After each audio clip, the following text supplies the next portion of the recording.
Ar-Rasheed, a first-century ruler, once said to al-Fudayl ibn Iyaad, "Admonish me."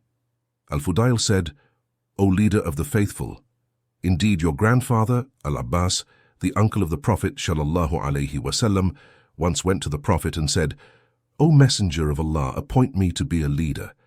The Messenger of Allah said, 'My uncle indeed, being a leader, leads to sorrow and regret on the day of resurrection. If you are able to go without ever being a leader, then do so.'" Ar-Rasheed was moved to tears. He said, "Give me more."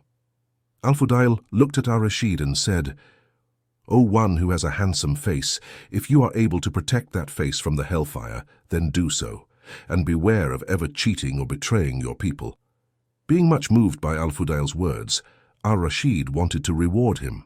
Ar-Rasheed asked, "Do you have any debts?" Al-Fudayl said, "To my Lord, yes, and he will hold me accountable for them."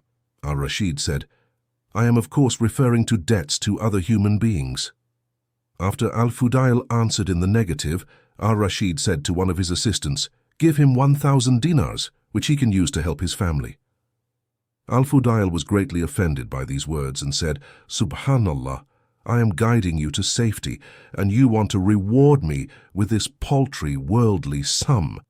He then left, having refused to take anything. From this story we can learn some of the characteristics of a good ruler, one being that they kept the scholars close for advice, and they were open to that advice.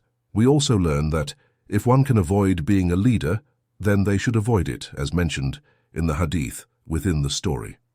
We also learn of the sincerity of Al-Fudayl, in which he wanted to give advice purely for the sake of Allah and not for any worldly gain, and that he valued knowledge of the hereafter far more than material possessions.